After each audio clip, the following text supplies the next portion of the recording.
ప్రభు ఘనమైన నామమునకు మహిమ కలుగునుగాక.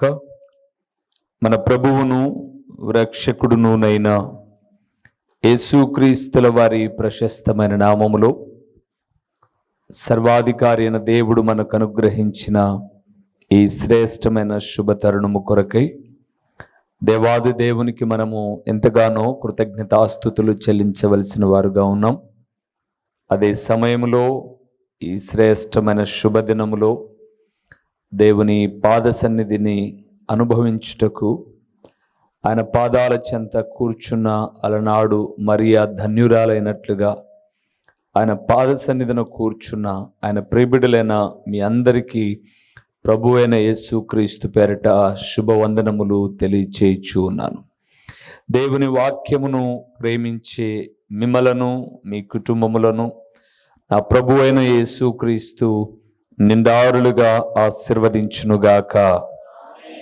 ఆమేన్. అన్న మిమ్మలను మరింతగా మేలులతో తృప్తిపరచాలని మనసారా కోరుకుంటూ ఈ సమయంలో మనం ధ్యానం చేయబోతున్న అంశ భాగము దేవుడు నిన్ను ఆశీర్వదించాలంటే ఎలా ఉండాలి అనే అంశ భాగము ద్వారా కొన్ని విషయాలు మనము నేర్చుకుందాం.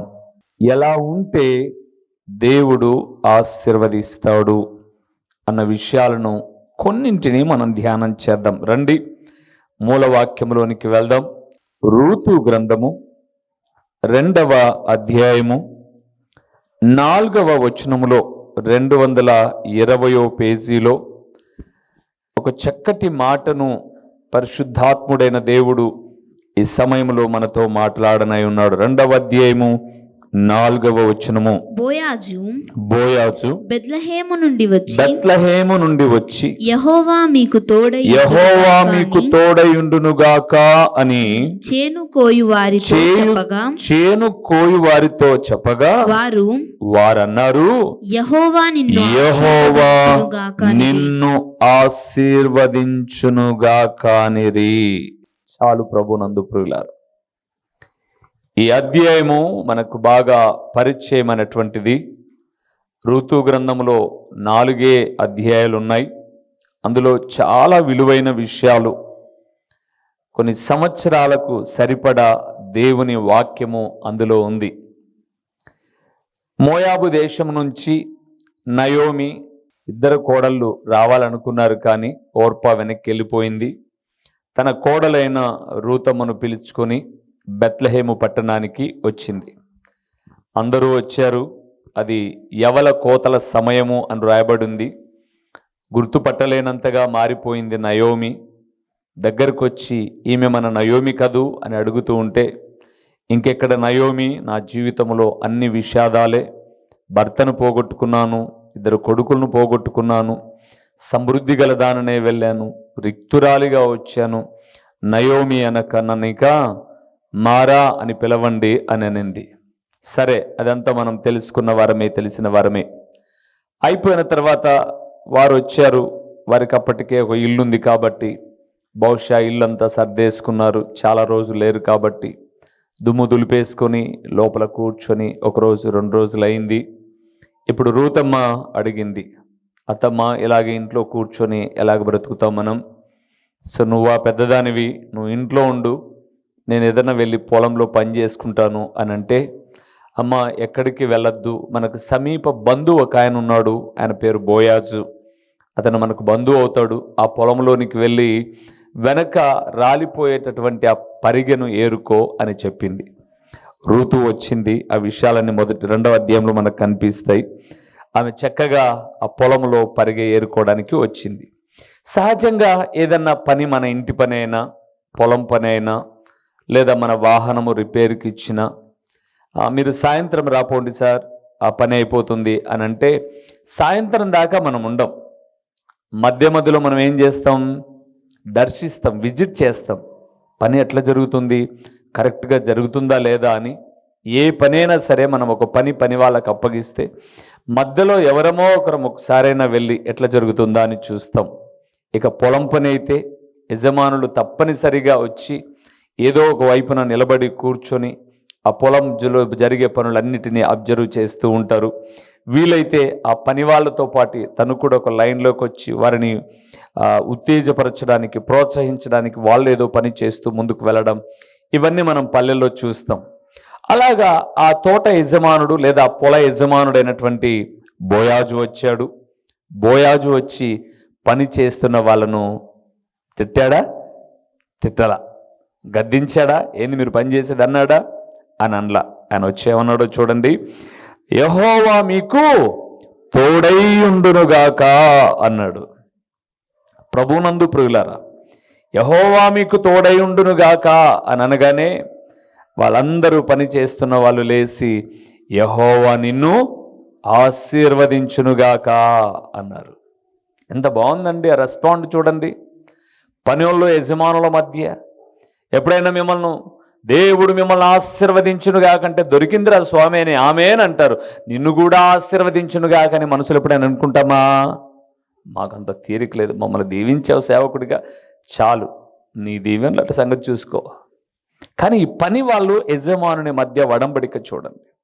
ఆయన అన్నాడు దేవుడు మీకు తోడై ఉండునుగాక అనగానే వాళ్ళందరూ అంటున్నారు యెహోవా నిన్ను ఆశీర్వదించునుగాక. ప్రభునందు ప్రియులారా, ఈరోజు ఆ పనివాడైనటువంటి దేవుని సేవకుడిగా నేను చెప్తున్నాను, ఈ వాక్యమే మిమ్మల్ని ఆశీర్వదించాలి అని అంటే నా ప్రియ ప్రభుల వారు తన లేఖనములో చెప్పిన కొన్ని మాటలు తప్పనిసరిగా మీరు చేయాలి. ఎవరిని దేవుడు ఆశీర్వదిస్తాడు? ఎలా ఉంటే దేవుడు ఆశీర్వదిస్తాడు? ఆశీర్వాదము అనే పదమే మన మనసుకు చాలా సంతోషాన్ని ఇస్తే, ఆశీర్వదించబడాలంటే మనం ఎలా ఉండాలి అని మనం లేఖనాలలోనికి వెళ్తే చాలా విషయాలు ఉన్నాయి. ఇప్పటిదాకా ఎన్నో ఆశీర్వాదములు గురించిన సంగతులు విన్నాం కదా అని అయిపోవు. ఎప్పటికప్పుడు దేవుడు కొత్త కొత్త విషయాల ద్వారా మాట్లాడుతూనే నూతన విషయాలు బయలుపరుస్తూనే వస్తూ ఉంటాడు. సో దేవుడు మనల్ని ఆశీర్వదించాలి అంటే మనం ఎలా ఉండాలో, ఏం చేయాలో కొన్ని విషయాలు మనం చూద్దాం. మొదటి విషయానికి వెళ్దాం. మత్తయి రాసిన సువార్త 14వ అధ్యాయము 19వ వచనాన్ని ఒకసారి మనం చూద్దాం. 19వ వచనాన్ని మనం ఒకసారి చూద్దాం. పచ్చిక మీద కూర్చుండుడని జనులకు ఆజ్ఞాపించి ఆ 5 రొట్టెలను 2 చేపలను పట్టుకొని ఆకాశము వైపు కన్నులెత్తి ఆశీర్వదించి, ఆ మాట మీరు అండర్లైన్ చేసుకోవాలి, ఆశీర్వదించి ఆ రొట్టెలు విరిచి శిష్యులకిచ్చెను. శిష్యులు జనులకు వడ్డించిరి. చాలు. ప్రభునందు ప్రియమైన వారలారా, మొట్టమొదటిది దేవుడు నిన్ను నన్ను ఆశీర్వదించాలి అని అంటే నీవైనా నేనైనా దేవుని చేతుల్లోనికి వెళ్ళి విరచబడాలి. ఒకవేళ విరచబడాలి అనేది మీకు కష్టం అనిపించిన దేవుని చేతుల్లోనికి వెళ్తే ఆశీర్వదించబడతాం. ఏం జరిగింది ఇక్కడ? నా ప్రియ ప్రభుల వారు ప్రకటిస్తున్నారు దేవుని తండ్రి అయిన మాటలు. జనులంతా కూర్చొని వింటూ ఉన్నారు. వారు ఆయన బోధకు తన్మయత్వం చెంది ఆశ్చర్యపోయారు. అలాంటి పరలోకపు సంగతులు ప్రభు మాట్లాడుతుంటే మైమరిచిపోయారు. ఇక ప్రసంగాన్ని ముగించగానే వారు వెళ్ళిపోయేటప్పుడు అన్నాడు, వీరు దారిలో సోలిపోయే ప్రమాదం ఉంది, వీళ్ళకి ఆహారం పెట్టండి అన్నాడు శిష్యులను. వెంటనే ఒక శిష్యుడు లెక్కసారం వేశాడు. ప్రభువా, 200 దేనారాలు డబ్బులు మనం ఖర్చు పెట్టి పల్లెలోనికి వెళ్ళి రొట్టెలు తీసుకొని వస్తే అందరికీ కొంచెం కొంచెమైనా పెట్టి పంపచ్చు అని అన్నాడు. ఇప్పుడు ఆలోచన చేయండి, 1000 మంది అక్కడ ఉన్నారు. అందరికీ కావలసిన ఆహారము ఊర్లోనికి వెళ్ళి కొనుక్కొస్తామంటున్నాడు ఒక శిష్యుడు. ఇంకొక శిష్యుడు ఒక పిల్లవాడి దగ్గర ఉన్నటువంటి రొట్టెలు తీసుకొని వచ్చి ఇవి మనం తిన్నాం, వాళ్ళని పంపించేద్దాం అని అన్నాడు. కానీ యేసు ప్రభు అన్నాడు, ఆ రొట్టెలు తన చేతుల్లోనికి తీసుకొని వాళ్ళందరినీ లైన్గా కూర్చోబెట్టండి అని చెప్పి ఆకాశం వైపు కన్నులెత్తి తన చేతులలో ఉన్నటువంటి రొట్టెలను ఏం చేశాడైనా ఆశీర్వదించాడు. అక్కడ మూల భాషలో స్తోత్రము చేసి అని రాయబడింది. ఆయన చేతులలోనికి వచ్చినప్పుడు అది 5 రొట్టెలే. ఆయన చేతులలోనికి వచ్చినప్పుడు అది 5 రొట్టెలు 2 చేపలే. కానీ ఆయన ఆశీర్వదించగా ఎంత అయ్యాయి? 5000 మంది తిని మరలా కొన్ని గంపలు మిగిలి ఇంటికి వెళ్ళిపోయాయి. ప్రభునందు ప్రియమైన వారలారా, ఒక వ్యక్తి ఆశీర్వదించబడాలి అంటే మొట్టమొదటిది ఆయన చేతుల్లోనికి వెళ్ళాలి. మన దగ్గర ఉన్నదేదో ఆయన చేతుల్లోనికి ఇవ్వాలి. అందుకే మీరు పాత నిబంధనను కూడా చూస్తూ ఉన్నప్పుడు మోషే దేవుని స్తుతిస్తూ, దేవా నేను చేయలేని పరిచర్య నాకొద్దు, నేను నత్యోన్ని లేదా నేను ఆ దేశంలో ఒకరిని చంపి వచ్చాను, ఏవేవో చెప్పాడు. అవన్నీ కాదు మోషే, నువ్వు వెళ్ళిపో, ముందు ఐగుప్తుకు వెళ్ళి ఇశ్రాయేలును విడిపించు అని అన్నాడు. సరే నువ్వు వచ్చాడు. మొత్తం పైన రాకముందు కొన్ని సూచనలు అడిగాడు. చెయ్యి నీ ఎదన పెట్టుకో అన్నాడు. పెట్టుకోగానే తీ అన్నాడు. అది తెల్లగా కుష్టు అయిపోయింది. ప్రభువా ఏంటి చెయ్యి కుష్టు వచ్చేసిందంటే మరలా పెట్టుకో అన్నాడు. బాగైంది. ఇవన్నీ సరే. ఇప్పుడు ఆయన వచ్చిన తర్వాత వచ్చేటప్పుడు తన వెంట ఏం తెచ్చుకోలే, గొర్రెలు కాసేవాడు కాబట్టి కర్ర ఒకటి చేత పట్టుకొని వచ్చాడు. మీరు గమనించండి ప్రభునందు పురుగులారా, మోషే చేతిలో ఉన్న కర్ర దేవుని నామం పేరిట పారవే అనగానే పారవేస్తే పామవుతుంది, నీటిని కొడితే రక్తమవుతుంది, ధూళిని కొడితే ఈగలు పేలవుతున్నాయి. మీరు గమనించండి, ఇవన్నీ మోషే చేతిలో ఉండుట ద్వారా జరగడం కాదు, ప్రభు అయిన యేసు చేతిలోనికి వెళ్ళుట ద్వారా జరుగుతున్న అద్భుతాలు. మనం ఎప్పుడు ఆశీర్వదించబడతామంటే మన జీవితాన్ని తీసి ఆయన చేతుల్లో పెట్టినప్పుడు, ప్రభువా నువ్వు ఎట్లా కావాలని అట్లా మలచు అని. అడవికెళ్ళి మట్టి తవ్వుకొని వచ్చి దాన్ని నీటిలో నానబెట్టి 2-3 రోజులు నానబెట్టి బాగా మెత్తనైపోయిన తర్వాత ప్రతి చెడును తీసేసిన తర్వాత కుమ్మరి సారె మీద పెడతాడు. సారె మీద పెట్టినప్పుడు అది ఒక ముద్దే, ఒక మట్టి ముద్దే.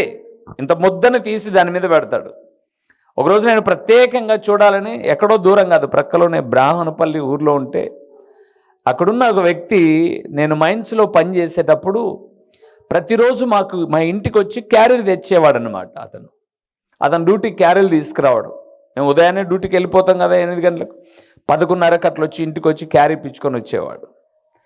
ఆయన చెప్పేవాడు, మేము కుండలు కాలుస్తాం సార్, ఎప్పుడైనా మీరు సమ్మర్లో వేసవి కాలంలో చెప్పండి, మీకు నేను ఫ్రీగా తీసుకొచ్చి ఇంటి దగ్గర ఇస్తాను అని చెప్పేవాడు. సరే తెచ్చేది తర్వాత ఒకసారి ఎలా చేస్తారో నువ్వు పని చేసేటప్పుడు చెప్పు, నేను వస్తాను అంటే, రేపు చేస్తాం పని రండి, మట్టినంతా నానబెట్టాము 2 రోజుల నుంచి రండి అంటే వెళ్ళాను. అతను దాన్ని తయారు చేసేటప్పుడు ఒక ముద్దే, అంత మట్టి ముద్దను తీసుకొని అట్లా నిలబెడతాడండి. ఆ సారెను తిప్పుతాడు. తిప్పిన తర్వాత అండి అతని చేతిలో, అతని మదిలో ఉన్న ఆలోచన ప్రకారంగా ఆ సారె తిరుగుతూ ఉండగానే అద్భుతకరమైన రీతిలో ఒక చక్కటి కుండను తయారు చేస్తాడు. మధ్యలో కొన్నిసార్లు అది పగిలిపోతే, విడిపోతే ఆ మట్టి వేస్తే ఏం కాదు, మళ్ళీ అందరినీ తీసుకుంటాడు, మళ్ళీ తడి చేసి కూర్చోబెడతాడు. అతని చేతిలో ఆ మట్టి ముద్ద మనం కోరుకునే అందమైనటువంటి కూజానో, నీటి కుండనో, ఆహారపు కుండనో, ఒక ఉండినో ఏదో అయ్యింది. ఒకసారి నడిపేటటువంటి కుమ్మరివాని చేతిలోనే కుండ అద్భుతకరంగా తయారైపోయి దానికి ఆ మట్టికి కొంత విలువ చేకూరితే, నా ప్రభు అయిన చేతిలోనికి నీ జీవితం వస్తే నిరుపయోగంగా ఉన్న నీ జీవితాన్ని ఏం చేస్తాడైనా ఆశీర్వాదకరంగా మలుస్తాడు. అందుకు సాదృశ్యం ఈ వాక్యమైన ఇక్కడున్న బిడ్డలమైన మనము ప్రకటించే నేనే ప్రియులారా. ఒకప్పుడు ప్రభు నమ్ముకున్నప్పుడో లేదా నమ్ముకోక ముందో మన జీవితాలు ఇలాగ లేవు, ఈ రోజున్నట్లుగా లేవు. కానీ ప్రభువా నా జీవితాన్ని నేను నడిపించుకోలేను, నా కుటుంబానికి నువ్వు రక్షకుడుగా ఉండు, ఆశ్రయ దుర్గముగా ఉండు, సహాయం చేసే సహాయకర్తగా ఉండని ఆయన చేతుల్లో మన జీవితాలు పెట్టేసి ఆయన గద్దించిన, హెచ్చరించిన, మందలించిన, విధేయత చూపడం నేర్చుకున్నప్పుడు ఒక్కొక్కటి మన జీవితాల్లో సమకూరుతూ ఆశ్చర్యకరమైనటువంటి రీతిలో మనం ఏమయ్యాం, ఆశీర్వదించబడ్డాం. ప్రభునందు ప్రియులారా, ఇది మన గొప్పతనము కాదు. ఆయన చేతుల్లోనికి వెళ్తే ఆయన చేతుల్లో ఏముంది, గొప్ప ఆశీర్వాదం ఉంది. అందుకే మీరు చూస్తే, లేఖన భాగాలు చూస్తే చాలా విషయాలు యేసు ప్రభుల వారు తన గ్రంథంలో చెప్పబడిన ప్రతి మాటను చూస్తే ఆయన చేతుల్లోనికి వెళ్ళిన ప్రతిదీ కూడా ఏమైంది, ఆశీర్వదించబడింది. ఆశీర్వదించబడింది. అందుకే మన జీవితాన్ని మన ఆలోచన ప్రకారంగా మనం నడిపించుకోకూడదు. అందుకే బైబిల్ గ్రంథంలో జ్ఞాని అన్నాడు, దేవా నీ ఆలోచన చేత నన్ను నడిపించు అన్నాడు. నా ప్రియ ప్రభుల వారికి ఉన్న అనేకమైన పేర్లలో ఆశ్చర్యకరుడు, అట్ ద సేమ్ టైం ఆలోచనకర్త. ఆయన ఆలోచనలు మన జీవితాలను స్థిరపరుస్తాయి ప్రియులారా. మన చేతుల్లో ధనం నిలబడదు కొన్నిసార్లు. అప్పుడప్పుడు మనం అనుకుంటూ ఉంటాం, నావి తొర్రి చేతులు అంటాం. అంటే చేతుల్లో తొర్రి ఉంది అని కాదు, జారిపోయే తత్వం ఉందని కాదు, ఒక క్రమం తెలియకపోవచ్చు. ధనాన్ని ఎలాగ ఖర్చు పెట్టాలో, ఏది దేవునికి ఇవ్వాలో, ఏది కుటుంబానికి ఇవ్వాలో, ఏది కుటుంబ జీవితానికో మనకు తెలియదు. కానీ ప్రియులారా, ఆయన చేతుల్లోనికి వచ్చామనుకోండి, చక్కగా నేర్పిస్తాడు, క్రమాన్ని ఇస్తాడు, ఏమీ లేని చోట సమృద్ధితో నింపుతాడు. దేవుడు నిన్ను ఆశీర్వదించాలి అంటే మొట్టమొదట దేవుని నమ్మిన ప్రియబిడ్డలమైన మనము ఎక్కడికి వెళ్ళాలి? ఎక్కడికి రావాలి? ఆయన చేతుల్లోనికి రావాలి. మీ పిల్లలు మీ చేతుల్లోనికి వచ్చారనుకోండి, వాళ్ళకి కావాల్సినవన్నీ దొరుకుతాయి. అశుభ్రంగా ఉన్నారనుకోండి, శుభ్రపరచబడతారు. మీ దగ్గరికి వచ్చేసారనుకోండి, వాడు అప్పటిదాకా మట్టిలో ఏమేమో పూసుకున్నాడు, కానీ మీ దగ్గరికి రాగానే పూసుకున్నవన్నీ శుభ్రపరుస్తారు. తల్లిదండ్రులు మీ చేతుల్లో ఉంటేనే మీ పిల్లలను మీరు దీవిస్తే, సర్వాధికారి అయిన దేవుని చేతుల్లో మనం ఉంటే దీవించడాయన నిండారులుగా. రెండో విషయాన్ని చూద్దాం. మార్కు రాసిన సువార్త 10వ అధ్యాయము 16వ వచనాన్ని చూద్దాం ప్రియులారా. మార్కు రాసిన సువార్త 10వ అధ్యాయము 16వ వచనాన్ని చూద్దాం. మనం ఆశీర్వదించబడాలంటే ఆశీర్వాదము అనే పదం మీద మాట్లాడుతున్నాడు. 16వ వచనాన్ని చూద్దాం. ఆ బిడ్డలను ఎత్తి కౌగిలించుకొని వారి మీద చేతులుంచి ఆశీర్వదించెను. చాలు ప్రియులారా. రెండవది ప్రియులారా, దేవుడు నిన్ను ఆశీర్వదించాలంటే మొట్టమొదటిది దేవుని చేతుల్లోనికి రావాలి.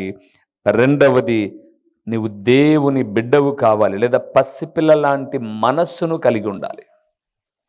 ఏ మనస్సు ఉండాలి? చిన్నపిల్లల లాంటి మనస్సు ఉండాలి ప్రియులారా.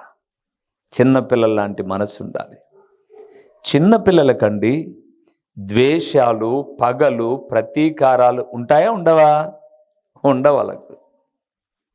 మీరు లాగి చంపకేసి టపాని కొట్టండి, ఆ దెబ్బ గనక మీరు పొరపాటుగా ఎదిగిన పిల్లలను కొట్టారనుకోండి, అంటే ఒక వయసు వచ్చిన పిల్లలను కొట్టారనుకోండి, బిస్సగా చంపకేసి మిమ్మల్ని అంత తొందరగా వాళ్ళు అర్థం చేసుకోరు. మా నాన్నేలే కొట్టింది, మా అమ్మేలే కొట్టింది అని ఏమనుకోరు వాళ్ళు. సాధ్యమైతే మనసులో పెట్టుకొని టైం వస్తే అంటారు, అంతగా కొట్టి మళ్ళీ పిలుస్తున్నావు ఇప్పుడు అని అంటారు. అదే పిల్లలను లాగి కొడతాం మనం. ఎంత ఏటు పడితే అంతేటు కొడతాం, ఎటు పడితే అటు మాట్లాడతాం. నువ్వు నన్ను అప్పుడు మాట్లాడావే, అప్పుడు కొట్టావే అని మనసులో పెట్టుకోరు వాళ్ళు. కొట్టిన 2 నిమిషాలకి అమ్మా అని అన్నాం అనుకోండి, పరిగెత్తుకుంటూ వచ్చేస్తారు దగ్గరికి. పిల్లల మనస్సులో పగ, ప్రతీకారు, ద్వేషాలు ఏముండవు ప్రియులారా. వారి మనస్సులను చెడగొట్టేది ఎవరు? పెద్దోళ్ళే, తల్లిదండ్రులే. రే నువ్వు మీ అబ్బతో మాట్లాడగాకు, మీ జేజతో మాట్లాడగాకు, మీ అవ్వతో మాట్లాడగాకు, మీ తాతతో మాట్లాడగాకు, వాళ్ళతో మాట్లాడేవా అని అంటావు. కానీ వారి మనసులో ప్రేమ ఉందనుకోండి, పోతా ఏమంటాడు తెలుసా? బాయ్ బాయ్ జేజే అంటాడు. వీడు మాట్లాడద్దు అని మనస్సును కృంగ చేస్తూ ఉంటే, ఆ పసి మనస్సులు మాత్రం బంధం కావాలని ఏం చేస్తున్నాయి? కోరుకుంటూ ఉన్నాయి. అందుకే అక్కడ మీరు చూస్తే, ఈ అధ్యాయం అంతటిని చూస్తే, చిన్న బిడ్డలందరినీ వాళ్ళు ఆటంకపరిచారు. రే మీకేం పనిరా ఇక్కడ? యేసు ప్రభుల వారు పెద్దలతో మాట్లాడడానికి టైం లేదు, మీరంతా ఎందుకు వస్తున్నారు ఇక్కడికి, పో అని అన్నారు. వాళ్ళందరినీ నివారించారు. కానీ యేసు ప్రభు అన్నాడు, చిన్న బిడ్డలను ఆటంకపరచకుడి, ఇలాంటి వారిదే పరలోక రాజ్యం అని చెప్పి ఎత్తి కౌగిలించుకొని, ఆ మాట బాగుందో చూడండి, ఆ బిడ్డలను ఎత్తి కౌగిలించుకొని వారి మీద ఏం చేశాడట? చేతులుంచి ఆశీర్వదించి. ఏమంటే ఈ లోకంలో ఏదైనా సమస్యలు ఉంటే పెద్దలకు ఉంటాయి, కానీ పిల్లలకు ఉంటాయా? ఏ ఊర్లో ఉండవు. కానీ పిల్లలకు సమస్య లేకపోయినా పిల్లల మధ్య సమస్యలు సృష్టించేది ఎవరు? పెద్దోళ్ళే. అయితే బైబిల్ చెప్తుందండి, నువ్వు ఆయన బిడ్డగా ఆయన చేతుల్లోనికి వెళ్తే, లేదా పసిబిడ్డ లాంటి మనస్సు మీరు కలిగి ఉంటే, యేసుప్రభు చెప్పాడు ఈ మాటను, మీరు చిన్న బిడ్డల లాంటి స్వభావం గలవారైతే తప్ప పరలోక రాజ్యానికి రారు అన్నాడు ఆయన. ఎన్నన్నా చెప్పు, చిన్న బిడ్డల లాంటి మనస్సును మనం కలిగి ఉండాం. చిన్నపిల్లలండి, కొన్ని పనులు చేయలేకపోయినా చేయాలని ఆశపడి వస్తారు దగ్గరికి. పిలిస్తే వాళ్ళకి ఎంత ఇదో, దగ్గరికి రావాలని ఎంత ఇదో. అలాంటి పసి హృదయాల మనస్సులలో కూడా విషాన్ని నింపేది పెద్దలే. కానీ దేవుడు అంటున్నాడు, నువ్వు ఆశీర్వదించబడాలంటే నీ స్వభావం ఎలాగుండాలి? చిన్న బిడ్డల లాంటి స్వభావం అయి ఉండాలి. ప్రతిదాన్ని కక్షలు పెంచుకోవడం, ద్వేషాలు పెంచుకోవడం, రకరకాలైన దూషణలు పెట్టుకోవడం, పగలు, ప్రతీకారాలు, అసూయ, ద్వేషాలు ఇవే ఉండవండి పిల్లల మధ్య. పోట్లాడుకుంటారు క్లాస్లో, పోట్లాడుకున్న 10 నిమిషాలకి ఏమవుతారు, మళ్ళా కలిసిపోయి ఉంటారు వాళ్ళు. ఏదైనా ఉంది అనుకోండి, ఒకరొకరు తుంచుకొని తింటారు. ఇప్పుడు నీకు ఇస్తాను, రేపు నాకు ఇరా అంటాడు. ఎంత ప్రేమ అండి పిల్లల మధ్య. అలాంటి స్వభావం పెద్దల మధ్య లేదు కాబట్టే వారేం కావడంలా, ఆశీర్వదించబడ్డంలా. కానీ చిన్న పిల్లల లాంటి మనస్సు ఎవరికైతే ఉంటుందో వారిని దేవుడు బహుగా ఆశీర్వదిస్తాడండి. అంటే మనం ఎప్పుడు లాక్కుంటూ ఉండకూడదు. మీకు తెలుసు, లాగే కొద్ది ఏదైనా ఏమవుతుంది, తెగిపోతుంది. దాన్ని లాగడం ఆపేసామనుకోండి, మరి కొంతకాలం నిలబడుతుంది. దేవుడు అంటున్నాడు, నువ్వు ఆశీర్వదించబడాలా? అయితే ఒకటే సూత్రం, ఆయన చేతుల్లోనికి రా. రెండవది ఆయన అంటున్నాడు, పసిపిల్లవానిగా ఆ మనస్సును నువ్వు కలిగి ఉండు. ఆ మనస్సును నీవు కలిగి ఉండు. బైబిల్ గ్రంథంలో చాలా విషయాలు మనకు తెలుసు. పిల్లల గురించి చాలా సంగతులు ఉన్నాయి.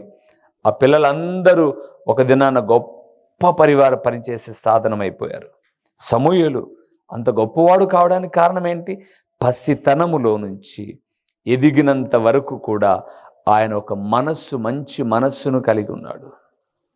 అందుకే పిల్లవాడిని స్వభావం కలిగి ఉంటే ఆశీర్వదించబడతాం. మూడో విషయాన్ని చూద్దాం. లూకా రాసిన సువార్తకు వెళ్దాం. లూకా రాసిన సువార్త 24వ అధ్యాయము 50-51 2 చూద్దాం.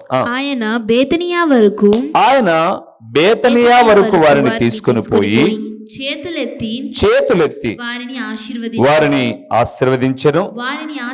ఆ మాట మీరు బాగా వినాలి ప్రియులారా.